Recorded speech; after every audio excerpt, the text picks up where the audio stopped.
and then some. He is the 2009 Comic Idol champion. Let's hear it from Mike Morrow.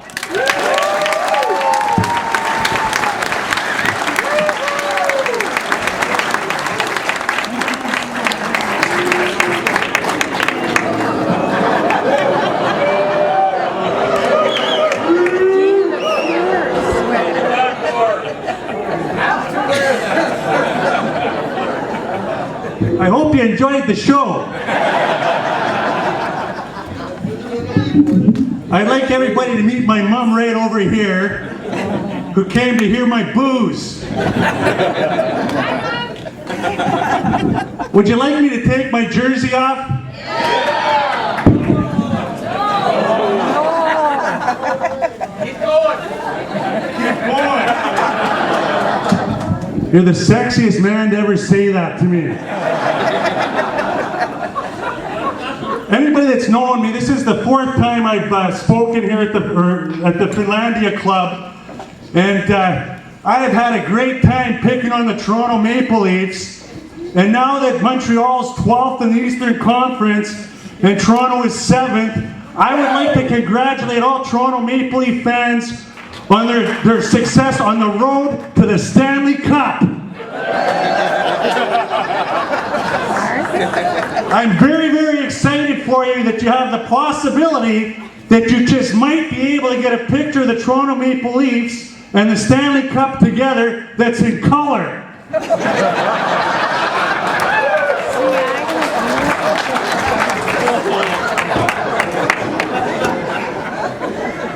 Would the Toronto Maple Leaf fans here please shout out really, really loud?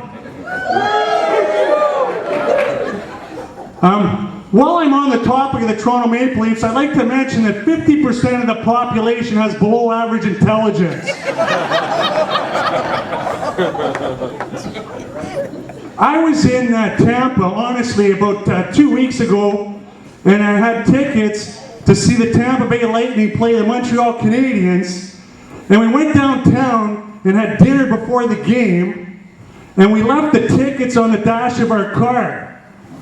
And we came out after dinner and somebody broke into our car. Instead of there being 2 tickets, there were 4 tickets.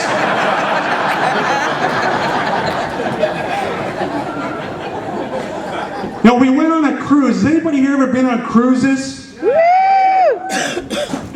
There are people on cruises that wear 2-piece swimsuits that should not wear 2-piece swimsuits. There was this one lady, she had a belly button ring, and every time she stood up, the belly button ring disappeared. I was talking to the cruise director, and a lady came up and sat down with us, and she said to the cruise director, she said, so do the staff stay on the ship? And he's like, no, you know, we fly them in every day. We went to Wet n Wild water slide parks. Anybody ever been there?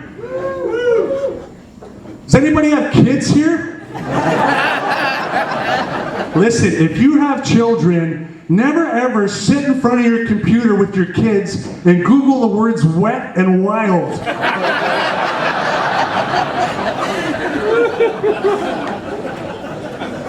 You know, I actually did read a statistic once that said that 87% of the population think that they have above average intelligence. Here, let's take a quick survey here. Raise your hand right now if you think you have below average intelligence. You know, you raised your hands and you told me to take all my clothes off. You're batting 1,000, but not with me. Anyway, where was I? Oh, does anybody here think they're really, really dumb? How about that? If you think you're really dumb, stand up. I did this when I was doing a presentation for financial advisors once, and I said, if anybody here thinks you're really dumb, stand up. And this one lady at the back of the room stood up. And I said to her, I said, do you think you're really dumb? And she said, no, not at all. And I said, well, why are you standing? And she said, well, I didn't want you to be the only one standing.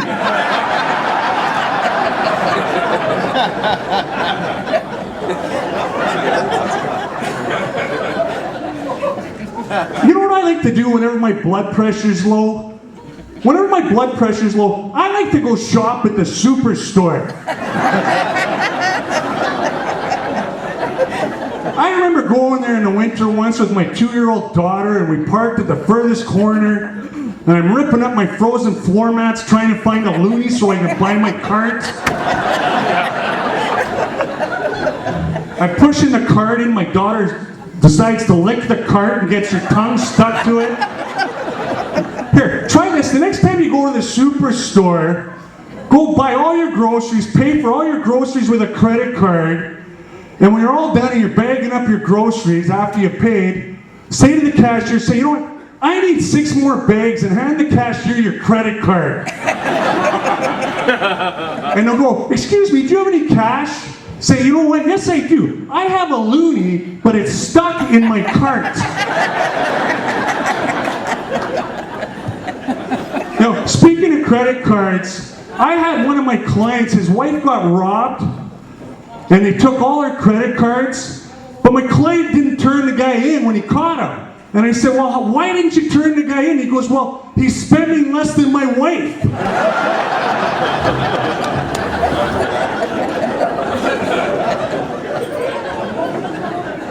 I like when people come up to me and they're like 45 years old and they've saved no money at all, and they ask me to do a financial plan for them. And I say, well, when do you want to retire? And they go, oh, 55. So I plug all the numbers into my software, and they look at me all excited, and they say, well, what's it look like? And I say, well, you're going to be poor and unhappy until you retire. And then they go, well, what's it look like after that? I like to say, oh, after that, you'll just get used to it.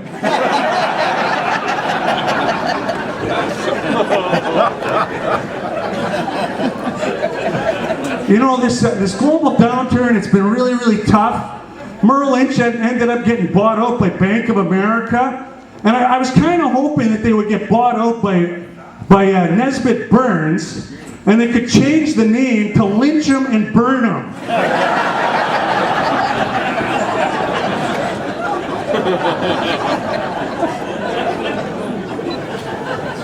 You know, things are getting so tough that some stockbrokers have resorted to screwing themselves.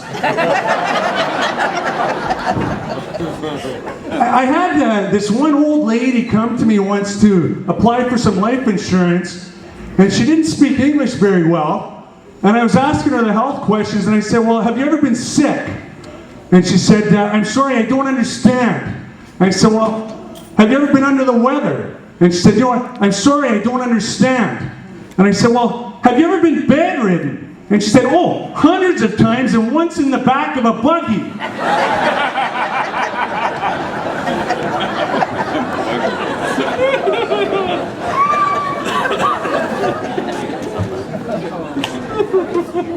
You know, when I go through the health questions, you know, somebody comes to me and they're like 5 feet tall and they weigh 350. Where'd you learn to whisper? A helicopter?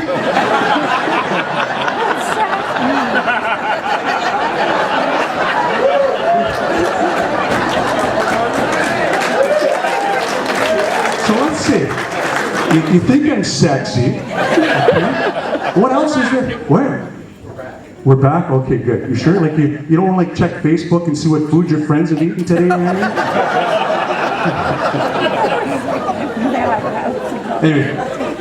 Anyway, somebody comes to me like 5 feet tall and 450 pounds, and they want to apply for life insurance, and I don't really want to tell them they're overweight. So I say, you know what? You're the perfect weight. You just need to be 8 feet 4 inches tall. Home Depot, that place has me upset. You know what? Try this the next time you go to Home Depot. Walk around for about 20 minutes, and then walk up to the customer service counter and ask to speak to the general manager. And then when the general manager comes, go, excuse me, are you hiring? And they'll go, no, you know, I'm sorry, we have a full staff. Say, you know what, could you please find somebody to help me? You know what I really like? I really like that girl who stands outside Little Caesars Pizza and holds up the sign, that says hot and ready.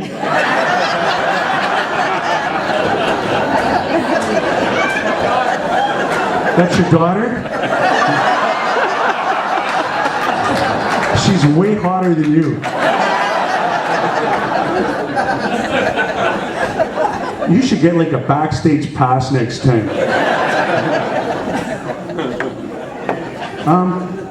I got into this almost a little bit by accident. I was sort of challenged to go into the 2009 Comic Idol, and I went into it just for fun, and I ended up that I won the contest, and the truth is that I actually don't feel I'm very funny, and that was confirmed for me a couple of years ago when I spoke at a conference in China, and I was telling a whole bunch of really, really funny stories to the audience, and they were laughing really, really loud. And then afterwards, I said to the interpreter, I said, you know what, those jokes went over really, really well. What were you saying to the audience? And the interpreter said, ladies and gentlemen, our speaker has just told a joke. Please laugh very loud. But, you know, when I was at that, Kevin Kennedy, Dr. Funnybone, came up to me and asked me to come and do the Finlandia Club. And I've kind of been trying to retire ever since, but I get asked to do this, you know, about once every year, 18 months, and I've always been happy to do it. And he said to me, he said, you know what, Mike, you're going to be a paid professional comedian. And I was kind of excited about that until he paid me.